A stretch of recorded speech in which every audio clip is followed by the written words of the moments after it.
Hi, everyone, and welcome back to the Global Diamond Broker podcast. Hi, atop the Marriott Hotel in beautiful downtown Vancouver, although you can't really tell today because it's kind of yucky out there. And I just want to say right away, GIA Judy, which we get so much feedback on GIA Judy. I take such pride in the fact that I named her that.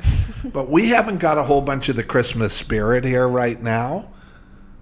Because whose fault is it? Probably mine. I don't think so. It's a tough time of year for us. We're busy. Christmas crazy is Colin likes to refer Christmas crazy is the term. And not to offend any of our clients who don't celebrate Christmas, we're going to be doing, it's funny, we posted yesterday or we haven't posted it yet, but I did a Merry Christmas, but we're going to do a Happy Hanukkah. And there's one called Bodhi or something we might need to do because our clients are all over the world and they're various religions and faiths and everything else. And we don't want to really be ever limiting one or selecting one out and paying more tribute to it than another. So season's greetings, I think, is what we should go with. But yeah, we just got off kind of an interesting interview. Right. We just got off with a Serena Kaczynski. She's from the UK. London. Yeah. Yeah. And we were discussing the famous Argyle Library Egg. Much like a Fabergé egg. And it's kind of interesting. And she reached out to us for an interview because this is a true global mystery. And we're now involved in this fascinating Argyle pink. Many of you will know that I was a authorized partner with the most famous of diamond mines ever that recently closed its doors forever. And these things as a hard asset investment have gone up like crazy. But the library pink is a true mystery in the diamond business, much like the Fabergé eggs were. And you can Google all of this, of course, we encourage you to, in that it's missing. Nobody knows where it is. And you know, she reached out to us, Serena, to talk about and to do some sleuthing, as good journalists do. That sounds wrong, do. But why don't I read this little excerpt from Jewelry Cut, just to give people a bit of a backstory.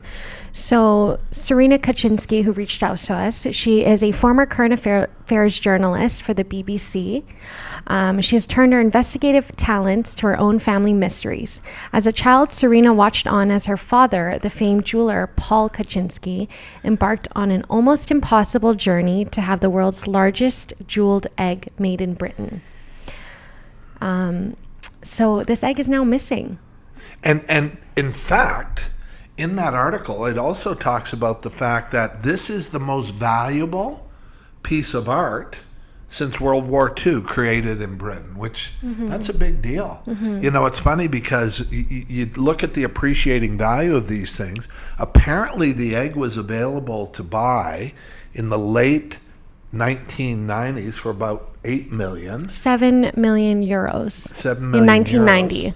So if you want to know what it was in 1990, 7 million euros, you can ask Siri and she'll tell you. And let's talk about this egg. It is a 60 centimeter tall, precious creation that would end up requiring more than 15 kilograms of 18 karat gold, 24,000 pink diamonds from the Argyle mine in Australia, and 7,000 hours of painstaking labor by talented goldsmiths. Wow. Yeah. And it's MIA. Now, when I say it's MIA, probably not MIA. It's probably in the hands of some very wealthy and probably getting wealthier by the day. By the second. Owning that piece of jewelry, or what do you even call that? That sculpture, that creation. Artwork. How many carats of Argyle pink diamonds? Well, 24,000 pink diamonds. It doesn't say how many carats. 24,000 pink Argyle diamonds. And, you know, the mine is closed. You guys have heard me talk about this before. I mean, this has become a hot, hard asset. And so Serena reached out because I am an expert in this area.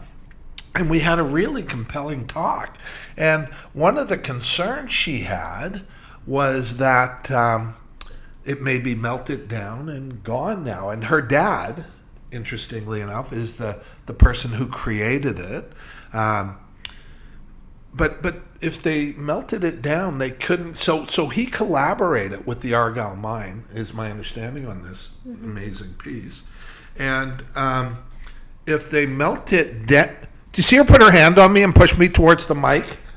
Very ever so gently. What the hell? No touching. I wish, right? Is that not funny? No? You're really not in the very... You're really have not got the Christmas spirit. Hey? It's still early in the month. Although I've got time. Did dress like an elf a little bit in your Christmas green. I did. Was that on purpose today? You didn't get the memo, apparently. Oh, well, you should have worn red. I wear Lululemon Yeah. for almost everything. 24/7. I should have worn red. You should have worn red. Should we retape this? How about we do this? Let's do a quick wardrobe change. How about I pull this off and I do my shirtless interview like... Oh, because you're red? Like you're naturally red? Hey? We'll do my shirtless like Andrew Tate does. How come he gets to do them and I don't? I don't understand. Yeah, let's not bring Andrew Tate into this discussion. Oh, that's right, misogyny. Yeah. Yeah. Yeah, we don't deal with that. Yeah, okay. I only heard about that on Joe Rogan because ever since I become TikTok famous, I watch TikToks, and it's amazing how much both of those guys show up. Yeah. Right? That's going to be you soon. Yeah, not for the same reasons, but... What do you mean? Misogyny. Oh, no, not misogyny. No, it's not my... I'm the middle of fourth sister, so if I ever got out of line, I got bruises. Yeah, and that's why I'm so sensitive when hands are... PTSD? Yeah, PTSD. Although, let's face it, you have struck me on more than one occasion. For laughing. Well, no, I remember there was a FedEx driver was the... Yeah. Right? And I didn't have a... Anyway, GIA Judy. So we had this long interview talk, and we did as much as we could. Well, I did. You didn't really seem to want to share.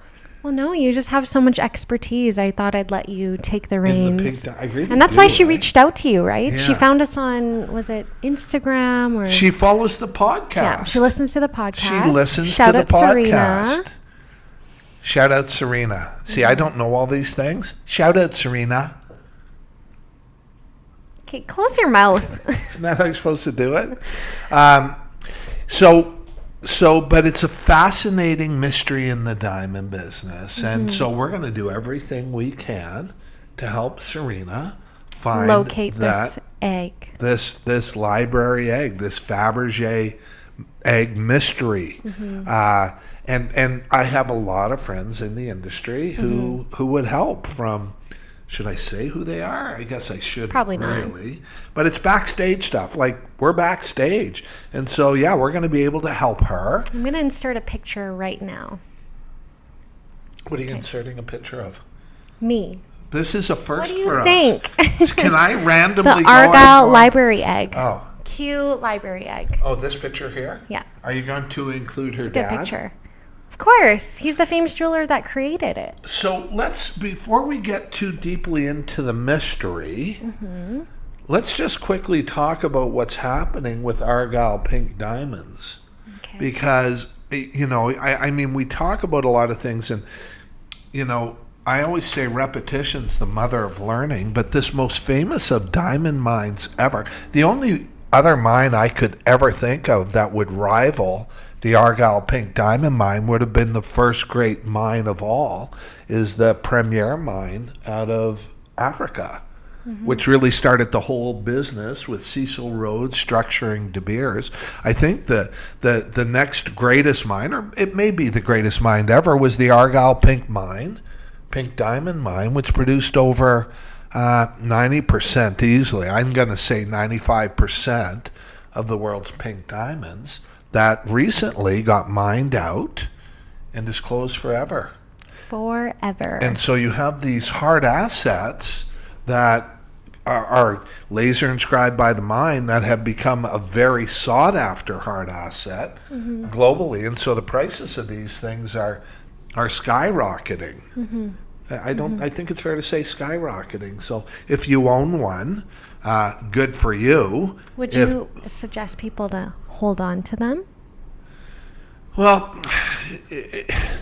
it's interesting because we never know anymore what the effects of, is one of the things that I've learned over the years is we just don't know. You can have the most compelling case for anything, and then it goes sideways. But if you have one, get it valued. Here's the problem. All Argyle pinks don't have value. So it's a good question, Judy. GIA, Judy. It's a good GIA question. Okay?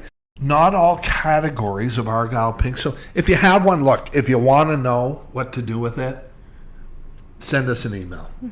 Shoot us give us a call, right? We answer all our calls. If we don't answer, we're not answering. Or do we? Is that the plan now?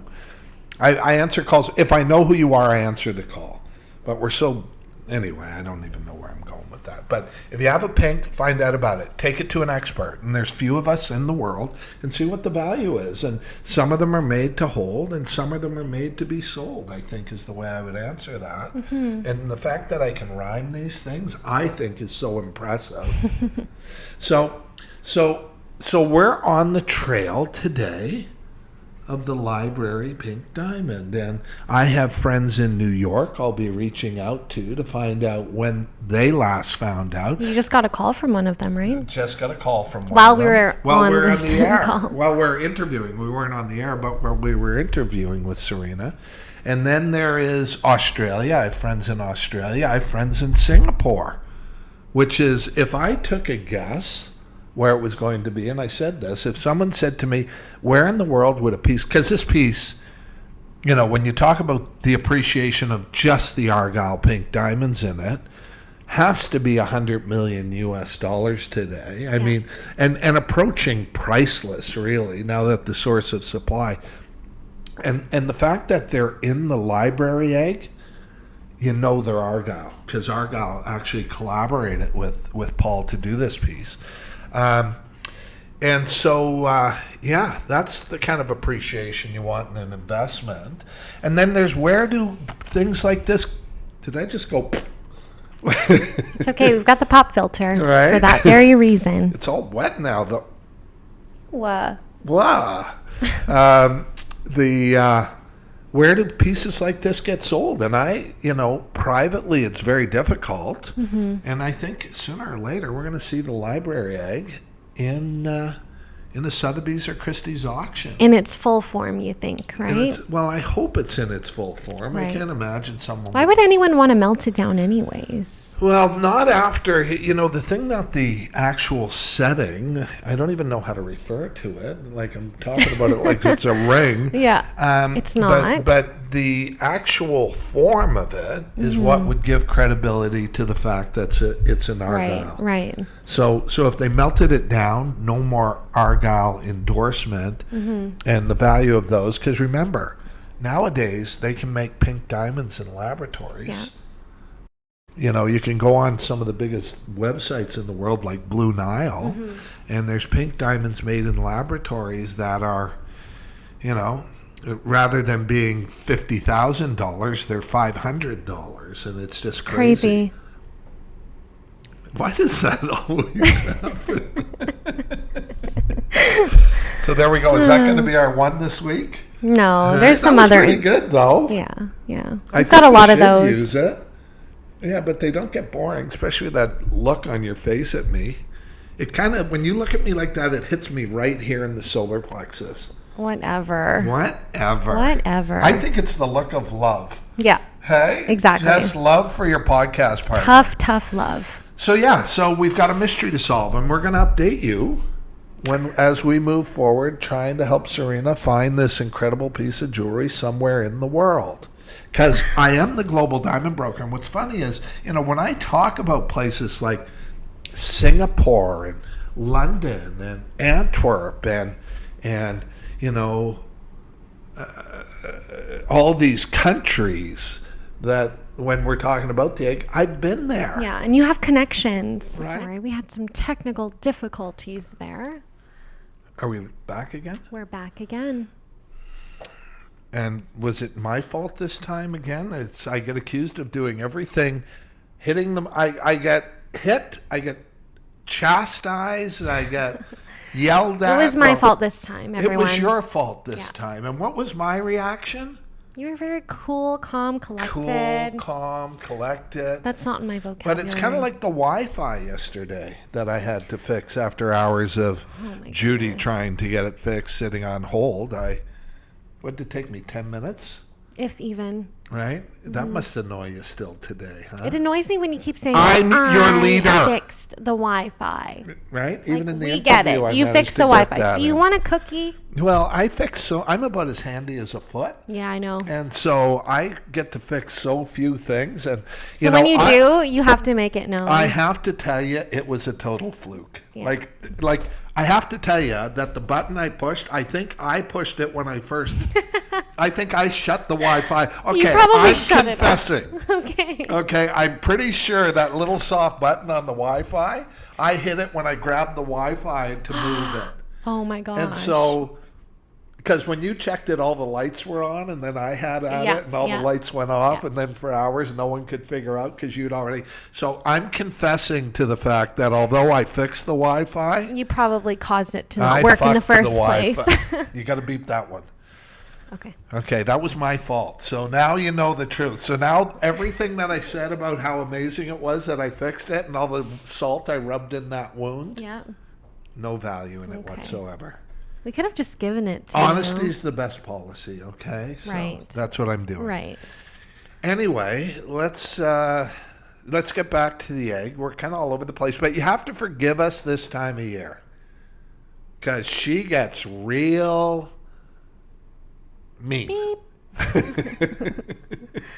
She gets real mean. You said it yesterday yourself. I have to work with you. Well, but the anxiety, the stress the whole thing in the diamond business right now is there's a final date. We've got to get everything done by December. So we were just looking at a piece that our jewelers are doing, and we're meticulous in everything we do. And where the head looked like a U instead of a Y. And so we've had to correct that. And this is for a pretty big diamond, a carat 34. Yeah. Beautiful cushion cut. We just want the best for our clients. So, go above and beyond. Yeah. The extra mile, I think. The extra we call mile. It. And so, but where's this one going? Because we've delivered huge diamonds to Texas this week, to Indiana. Where's Dave's going? Why can't we remember? I can't remember. See, because we're brain dead. We've been working too hard. Yeah. Focused. Anyway, so the mystery of the egg, if anybody has ever, maybe we need to start asking. Well, that's what I'm saying. Your global expertise and my social media expertise. Yeah, we're on a mish. We're on a mish. We're on a mish. Is that the cool way to say that? Yeah. It sounds cooler when I say it, though. It's way cooler when you say it because, hey, I'm learning, though. I'm trying to learn to be cool. Listen, you're the coolest. Because I look so young for my age, and I want to tell you. Do you? Says who? Who says that? They're lying. You look your age. I mean, you're fit, but you look your age.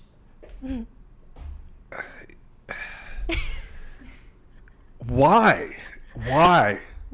You're abusive to me is what it is. I'm like the shut-in older guy who has the daughter that comes in, and rather than be nice to him, you're just mean all the time. Because Callie's not here, so I gotta So where is, maybe I need to talk to your parents, your mother again. She doesn't want to talk to you. Yes, she does. I bet she does. In fact, when I met her and she gave me the hug. We went for dim sum. Yeah. We went for dim sum, and with your two sisters, who apparently... Everyone was looking at you like you were apparently the elephant in me the room. As well. And your mother hugged me when she left after meeting her at lunch. My mom is so sweet. And I love you, Mom. What did she whisper in my ear?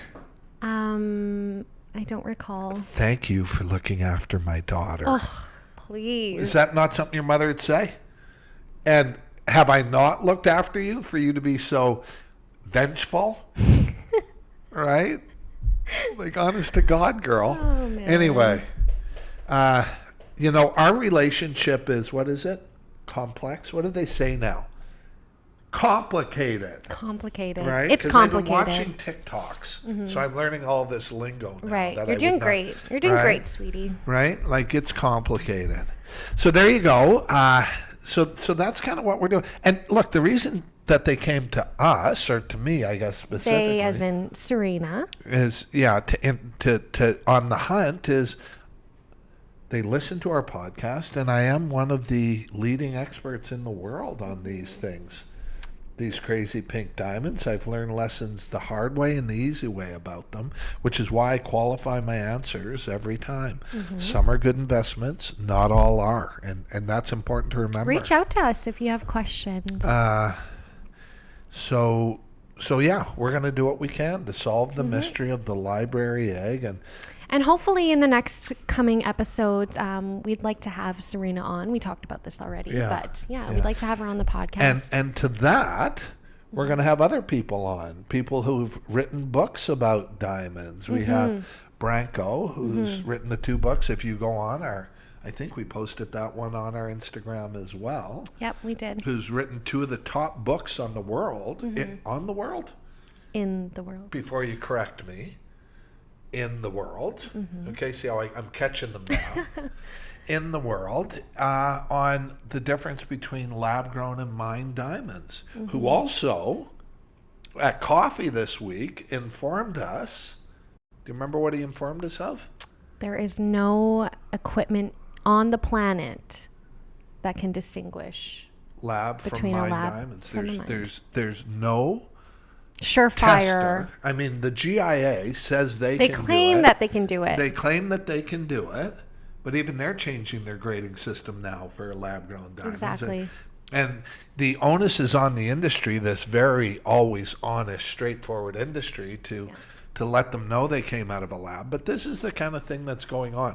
The world of diamonds, I mean, I find the story of the library egg to be refreshing in that it's something, it's something that has a history, and it's something that has a provenance, and it's something that, we can look at and don't need to worry about whether it's a lab-grown or a mined diamond. It's just a beautiful piece of rare, super rare that tells art a story. So that has 24,000 Argyle pink diamonds in it. Crazy. Would do anything. The first I ever heard of it was way back in 2007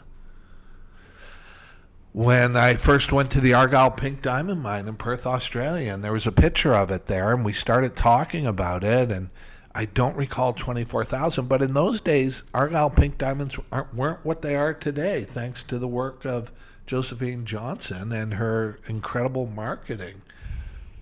That was the head person at the Argyle, and I say was because remember, the mine's closed now.